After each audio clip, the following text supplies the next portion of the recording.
오늘이 종려주일 아닙니까? 아까 잠깐 영상에서 보셨는데요.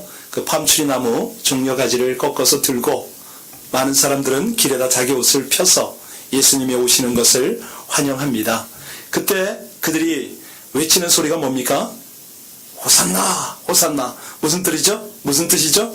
호시엔나.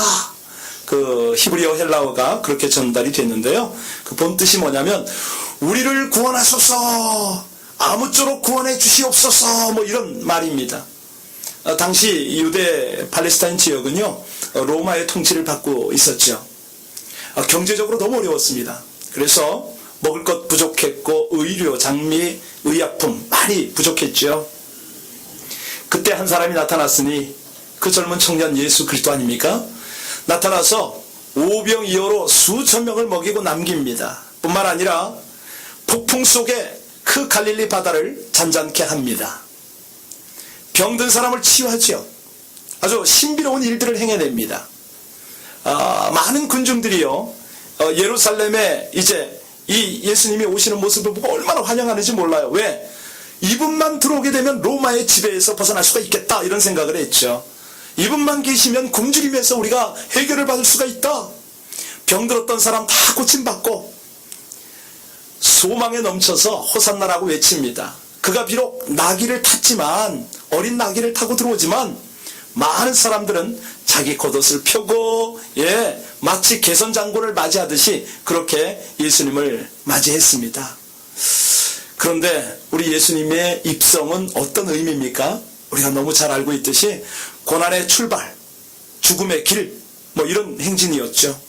이제 오늘부터는 일주일 동안 우리 교회력에 의하면, 기독교 절기에 의하면 종려주일부터 일주일 동안 고난주일로 지내게 됩니다. 왜냐하면 예수님이 받으신 이 고난을 기억하고 거기에 동참하는 거죠. 아주 순환절기의 절정기인데요. 이 기간 동안 우리가 뭘 하느냐? 대부분 보면은 작정으로 새벽 기도를 합니다. 여러분들 하실 수만 있으면 작정 새벽 기도로 일주일 동안 우리 주님의 고난에 동참했으면 참 좋겠습니다. 안 되시는 분들은 하루 한 끼라도 금식하면서 우리 주님의 고난에 동참해 주시면 감사하겠고요. 특별히 성금요일날, 이번 돌아오는 금요일날은 이제 오늘 좀 이렇게 좀 강렬한 영상을 보여드리지 못했는데 조금 더 여러분들 많이 보셨을 거예요. 패션 오브 크라이스트, 그 영상과 함께 설교도 그런 쪽으로 포커스를 맞춥니다. 대부분 보면은 성금요일 날은 예수님이 십자가에 달려서 돌아가시기까지 오전 9시부터 오후 3시까지는 물 한 모금 마시지 않는 완전 단식에 들어가는 그런 성도님들이 많이 계세요. 자, 여하튼 간에 뭐 꼭 그렇게 하라는 것은 아니지만 고난에 동참하는 마음으로 이번 주간을 보내시는 것이 참 중요하다. 자, 오늘 본문으로 들어가겠습니다. 여러분께서 저와 함께 읽었던 본문 24절부터 34절까지의 내용은 예수님의 설교인데요. 이 설교를 고별 설교라 이렇게 이름 지을 만큼 내용도 있고 특별히 우리에게 강력한 교훈을 하시는 내용입니다.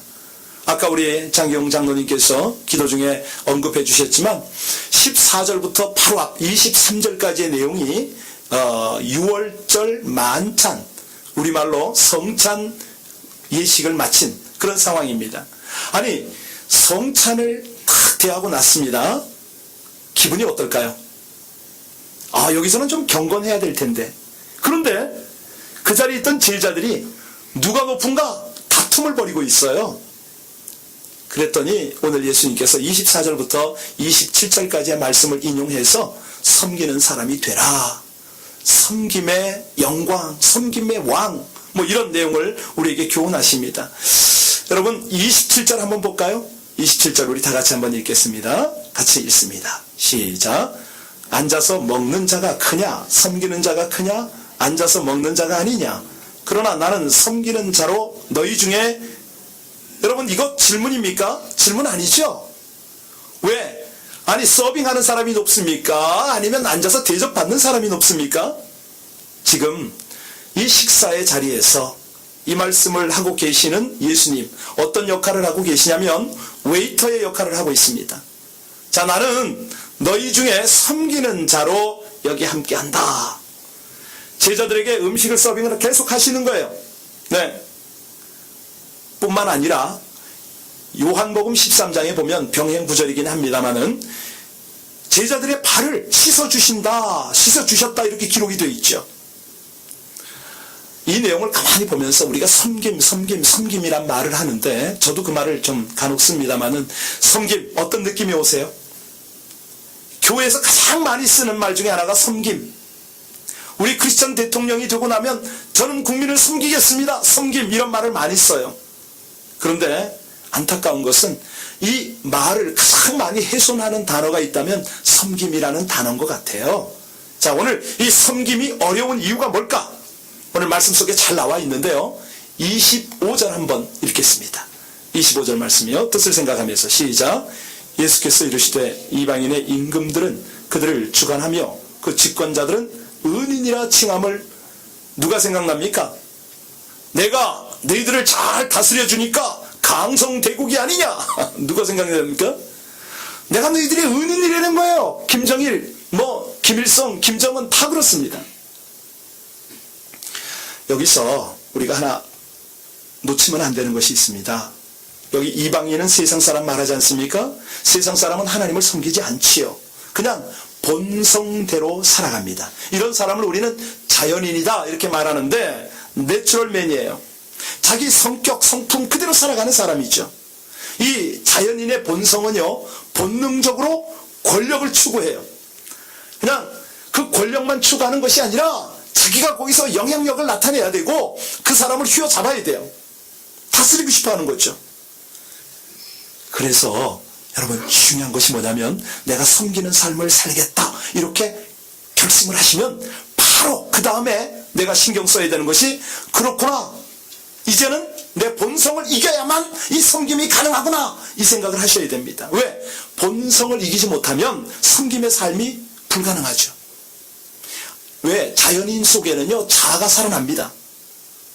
자아가 살아난다는 건 내가 삶의 주인이죠.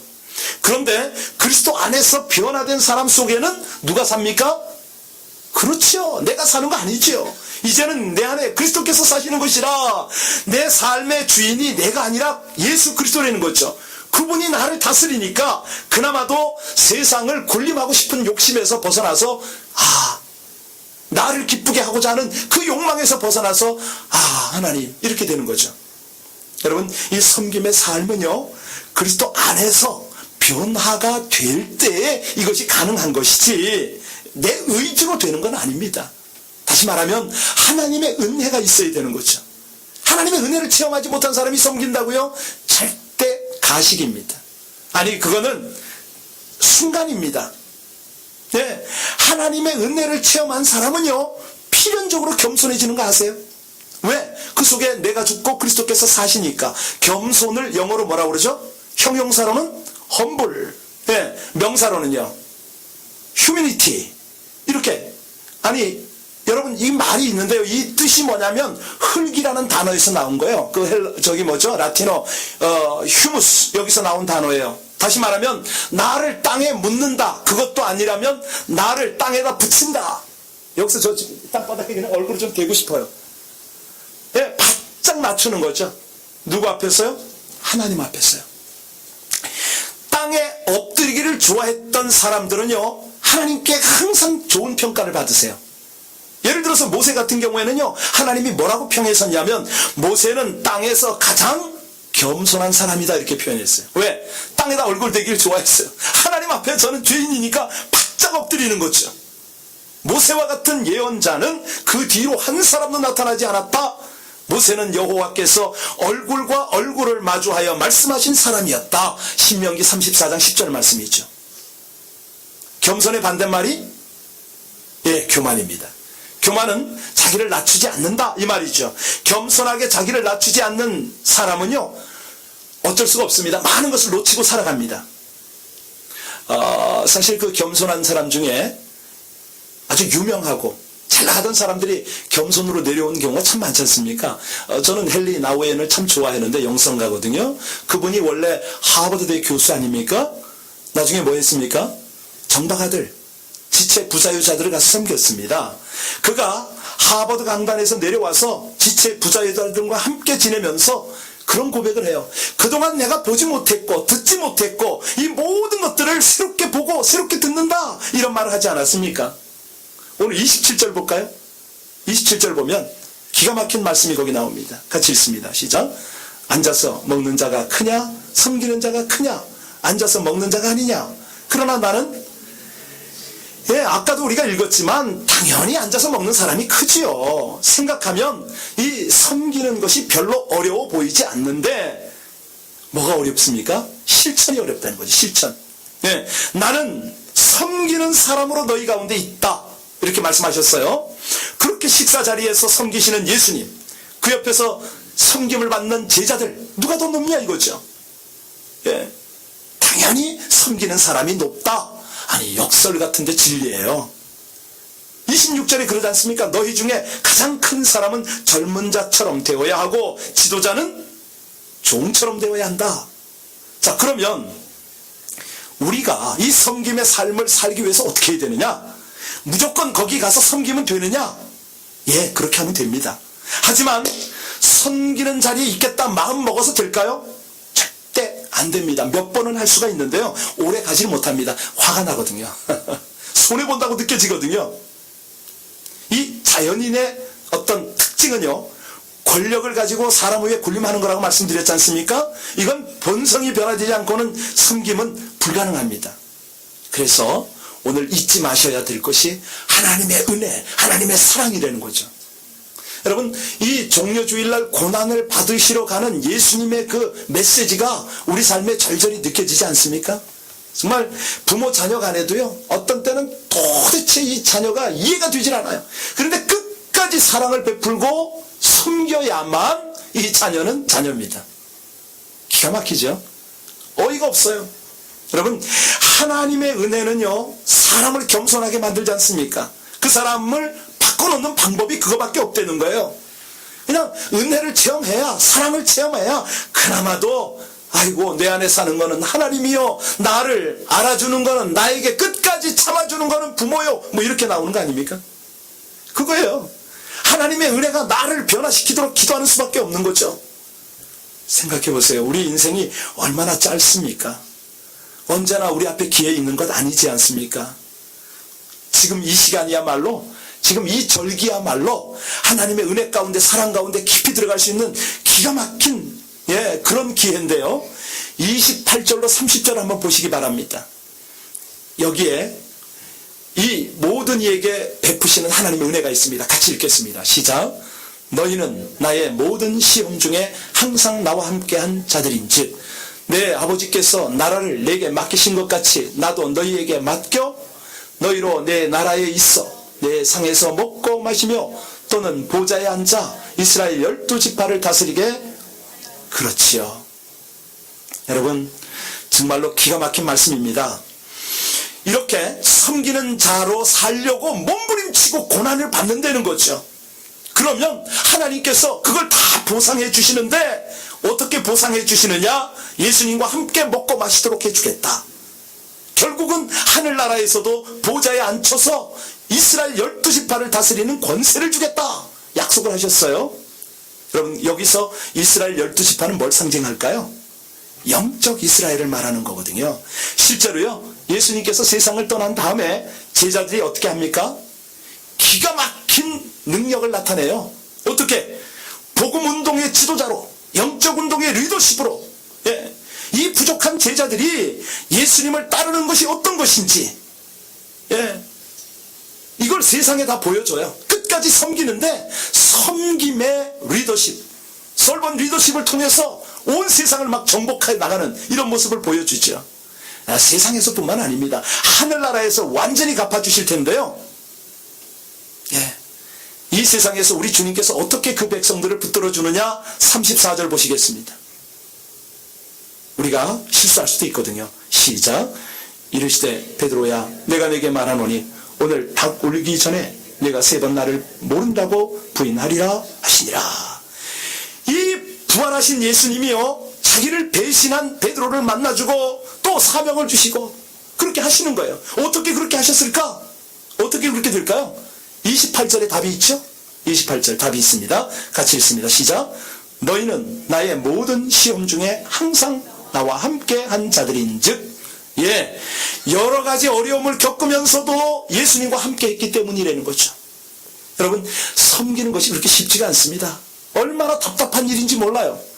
아니, 얼마나 상대를 끝없이 섬겨달라고 그러는지 도대체가 이해가 안 가요. 저 사람이 이제는 신앙생활이 몇 년 됐으면 혼자서 좀 이렇게 좀 잘 쓸 수도 있고 기도도 하고 오히려 남을 섬겨야 될 텐데 끝도 한도 없이 섬겨달라는 거예요. 그럴 때 겪는 어려움을 지금 말씀하십니다. 그럴 때 네가 힘들게 섬겼느냐, 네가 힘들게 따랐느냐. 여러분, 이 말씀이요 참 교훈이 되고 도전이 돼야 됩니다. 우리도 부족하거든요. 그런 가운데서도 믿음의 길을 따르려고 애쓸 때 예수님은요 우리에게 더 큰 일을 맡기시고 싶다는 거죠. 우리가 어려움을 당해서 또 넘어질 때도 있고 때로는 예수님을 멀리하고 싶을 때도 있어요. 그런데 그때마다 예수님이 함께 하신다 잊지 마셔요. 이 베드로가 3번 부인할 걸 지금 예언하셨잖아요. 베드로가 큰 소리를 쳤어요. 주여, 내가 주와 함께 오게도 죽는데도 가기를 각오하였나이다. 이 충동적인 베드로의 성격을 우리가 보는데 이 호언장담 사실 우리도 그렇게 할 때가 있습니다. 안 하는 게 좋지만 사실 여기서 가장 적합한 우리의 표현은 뭐냐면 주님 허락하시면, 주님께서 저를 도와주시면 이러이러한 일을 하겠습니다. 이런 고백이 참 좋거든요. 가끔 보면은 우리 목사님들 중에 그래요. 내가 몇 살 때까지 뭐 하고 몇 살 때까지 뭐 하고 언제까지는 뭐 어떻게 하고 계획하세요. 거기다 하나만 딱 더 붙이면 좋겠는데 주께서 허락하시면, 주께서 은혜를 주시면 더 감동이 안 되겠습니까? 자, 오늘 꼭 기억하고 놓치지 않아야 할 말씀이 31절과 32절입니다. 우리 같이 한번 31절 32절 다 같이 봉독합니다. 시작. 시몬아,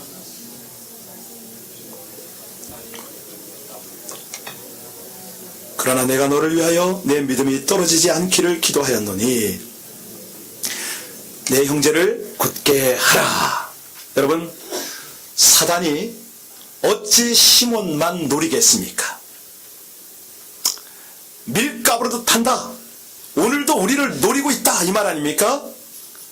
근데 동시에 32절을 가만히 보면요, 예수님은 그 상황 가운데도 항상 기도하고 계시다. 이걸 알게 하시죠. 여러분, 든든한 마음 가지십시오. 섬기다가 지치고 또 섬김의 삶을 살려고 결단하기만 하면 흔들어 놓는 이 사단의 공격이 있을지라도 하나님의 사명을 위해서 한 걸음 한 걸음 나갈 때 정말 갈등이 있고 힘들지라도 조금만 기다려 보세요. 주님께서 기도하는 걸 우리가 느끼게 돼요. 가끔 우리 성도님들한테 그런 말씀을 듣기도 합니다. 그때 우리 교회가 기도하고 있을 때 그때 이런 경험을 했습니다. 얼마나 감사한지 몰라요. 우리도 기도하겠지만 주님께서 기도하시기 때문에 그런 역사가 일어나는데요. 32절 뒷부분 보세요. 왜 주님께서 우리를 위해서 기도해 주시느냐? 너는 돌이킨 후에 내 형제를 굳게 하라. 여기서 중요한 거는 형제를 굳게 하는 것보다 더 중요한 것이 있어요. 돌이켜야 한다는 거죠. 돌이켜야 한다. 여기 돌이켜라, 이 말은 단순히 몸을 돌이켜라 이런 뜻이 아니고요, 정신적으로 돌이키는 걸 말합니다. 원래는 개종을 가리키는 말이었는데 우리가 돌이키면 우리가 돌보아 주어야 할 형제들이 있는 것이 보인다는 거죠. 지금이 사순절 절기입니다. 우리가 세상을 향해서 가졌던 그 관심을 돌이키면, 아니 세상의 높은 자리, 내 출세, 내가 돈 벌 거에서 조금만 돌이키면, 겸손한 자가 되겠다고 내가 조금만 낮아지면 그때부터는 하나님께서 나에게 붙여주신 이웃들을 발견하고 우리의 돌봄을 통해서 주님의 영혼들이 세워지는 그런 기회들이 우리 앞에 있다는 것이죠. 자, 오늘 35절부터 38절까지가 마무리가 되어야 되는데요. 이 내용이 그러면 오늘 본문하고 어떻게 연결이 되느냐? 아주 중요합니다. 빠뜨리면 안 되는데요. 전체 맥락이 뭐냐면 환난 때를 위해서 제자들을 준비시키시는 우리 주님의 정말 영적인 섬김이 여기 나타납니다. 여러분, 누가복음 10장 4절에 보면요, 10장 1절부터 4절을 쭉 보면 70 전도인들을 파송하는 예수님의 사역이 거기 나오죠. 그때 우리가 은혜 받은 구절이 있잖아요. 전도단이 갈 때 예수님이 뭐라고 부탁하시죠? 전대를 가지지 말고 배낭도 두벌옷도 힘도 가지지 말라 이렇게 말씀하셨어요. 그런데 오늘 36절에 보니까 정반대의 말씀을 하세요. 이르시되 이제는 전대 있는 자는 어떻게 하라고요? 가지라. 배낭도 그리하고. 아니 다 좋은데 검 없는 자는 겉옷을 팔아 서라. 아니 왜 이렇게 상반된 말씀을 할까요? 우리 예수님이야말로 비폭력주의를 기본으로 하는데 왜 검을 사라고 말씀하셨을까요? 궁금해지지 않으세요? 이것은 굉장한 영적인 의미가 있는 상징적 말씀이에요.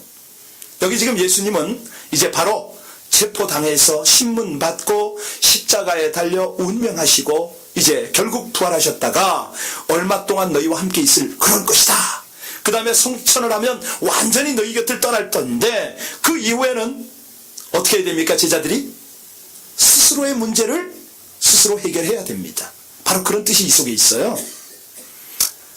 여러분, 제자들이 지금 예수님하고 함께 만찬을 했지 않습니까? 그 전까지는 어땠을까요? 우리 예수님이 가시는 곳곳마다 놀라운 은혜의 말씀을 전했지 않습니까? 놀라운 기적과 능력을 행했습니다. 그러니 주변 사람들이 가만히 있었습니까? 아니죠.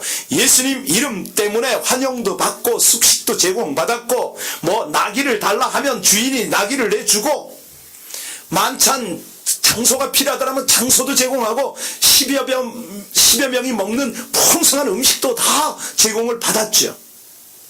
그런데 이제는 주님이 떠나가시잖아요. 더 이상 기대하지 말라는 것입니다. 나와 함께 있을 때처럼 이렇게 풍성한 것을 너희들이 기대하고 거기에 스포일되면 안 된다는 거죠. 이제는 문제를 직접적으로 해결하라 이 말씀을 하시는 겁니다. 여기 특별히 문제되는 것이 뭐냐면 검 없는 자는 겉옷을 팔아서 살지어다 이렇게 말했잖아요. 검을 갖기 위해서 적극적으로 노력하라. 여러분 이 검은 무슨 뜻입니까? 그렇죠. 여러분 훌륭하세요. 여러분이 그때 제자였으면 예수님을 기쁘시게 했을 거예요. 검이란 뭐냐면 사단을 물리치고 유혹을 이기는 말씀의 도구를 말하는 거예요. 그런데 이 앞에 3절을 가만히 보면 어떻게 연결이 되냐면 12 중에 하나인 가룟인이라 부르는 유다에게 누가 들어갔어요? 사단이 들어갔죠.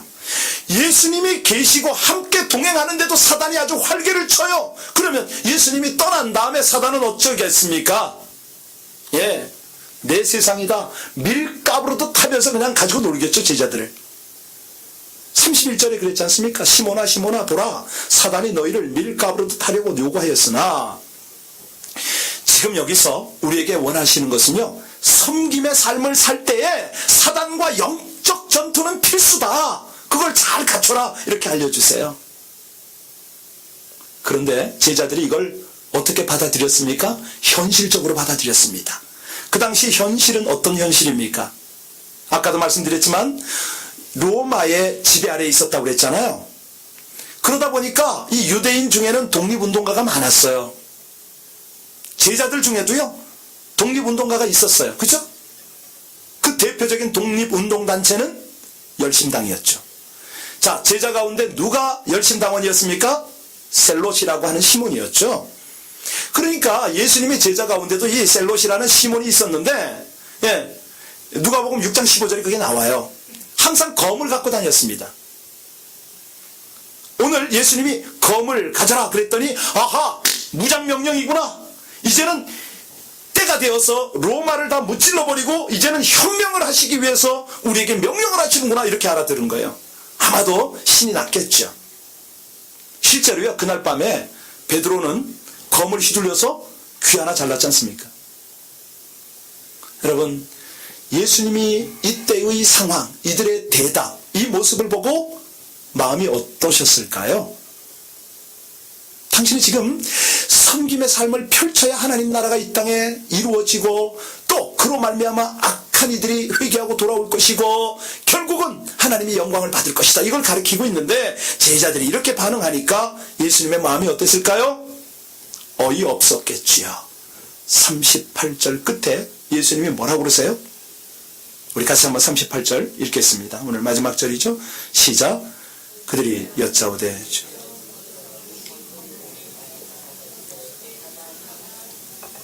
여기 칼이 2개 믿습니다. 그랬더니 예수님 뭐라고 그래요? 족하다. 왜 이렇게 말씀하셨어요? 야, 그렇게 설명해도 말이 안 통하니 이걸 어쩌냐? 이 말입니다. 예, 그만두자 이 뜻이에요. 이해하셨습니까? 그러니 여러분, 오늘날 우리가 하나님의 말씀을 묵상하고 강단에서 선포되어지는 말씀을 우리가 들을 때 얼마나 심각한 오류가 이 속에 있을 수가 있다는 거잖아요. 그죠? 잘 깨달으셔야 됩니다. 주님의 의도를 간파를 해야 돼요. 설교자도 마찬가지요. 큐티하는 우리도 마찬가지입니다. 아무렇게나 어이없이 하나님의 말씀을 이해하고 곡해하고 가르치고 그것만큼 어리석은 것이 없겠죠. 우리 37절 보겠습니다. 37절 다 같이요. 시작.